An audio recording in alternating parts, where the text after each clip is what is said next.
My name is Nader Adeli. I left Iran in 1979. My family is Iranian Jewish, so we unfortunately had to leave. That feeling of not being safe was with us all the time.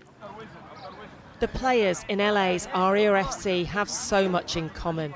Their Iranian heritage and for many a history of trauma. This is a team committed to the game, even when things turn ugly. But given how ugly they feel things have become in Iran, can they separate how they feel about their country's brutal regime and its football team? And now Iran is coming to play in your home city. Yes. Will you support the team? Of course, yeah. Football or sport has to be separate from the politics. To be honest, that's the first time I have no feeling about Iranian team. Doesn't matter for me. I personally will have a hard time cheering for them, but at the same time, I have to cheer for a free Iran. The Americans are here in their home country. Similar questions linger in the Westwood neighbourhood, fondly described as Tehrangeles, where Iranians came in waves after the 1979 revolution. So many are anti-regime, some simply pro-democracy, others monarchists who want the son of the Shah, Reza Pahlavi, to lead that regime change. Joyful Los Angeles Stadium. Like bookseller Sam, who fled after jail time for political activism. And how do you feel about the Iran game here? It's not Iran game. It's regime. Those people, 45,000 people they killed 5 months ago, they are our players, not these people. To him, the politics and football are entwined, and he's ready to show his contempt. Boo!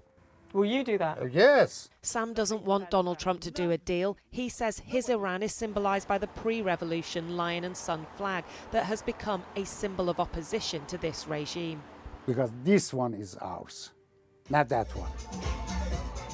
Down the road, Freddie, who runs a thriving family ice cream business, has the same flag, but a different take. He will back Iran on the pitch, but off of it, he says he didn't want violence, he did want regime change, but says hope is fading and views are split. I hear some of my customers, some of the older, folks that come in who live their whole lives there, who now live here. I hear them talking amongst one another, and it's divided. People say let's end this. Some people say no, we can't end it now. The next day came the news. Donald Trump's claim that his deal with the Islamic Republic of Iran was complete. Gulnar Johanbari was shocked. Why would anyone make a deal with them? You need to get rid of them completely. It's like cancer. If you don't completely remove it, it'll come right back. She had been hopeful when the war began, but now, an agreement with the same regime? As I was driving here, I hear a historic deal has been reached. For a moment, my heart just dropped, and mainly because I know if that was the true case, what's going to happen to the young people in Iran. The slaughter is going to start again. These people who believed when Trump said, "I've got your back." This all feels deeply personal to Gulnar, who left Iran as a teenager. My father is right here. The final call with her dad, Nader, who was an Air Force commander under the Shah, still haunts her. And as he was speaking, I heard noises, and he goes, "Oh, they're here. I love you both very much." And that was the last time we spoke. Gulnar remembers screaming when she was told that the new Islamic Republic had executed him by firing squad in 1979. And when you hear about young people being executed, does that my traumatize goodness. you? Every single one is like a knife cut in the heart. They just signed the contract, with Iran.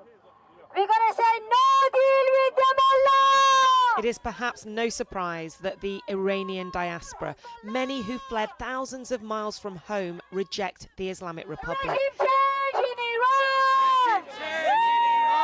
This LA community is known for its strong support for the late Shah's son in exile in America, and they cannot untangle the sports from the politics. 1 medium, 2 large. As they hand out Lion and Sun t-shirts and flags ready to protest furious that FIFA has banned the symbol for being political. Democracy for Iran! And what does that symbol mean to you? It means a free Iran. Sam Kamanian is part of an Iranian group trying to overturn the ban in court. And if he can't? We are going to stand our ground. And how will you do that?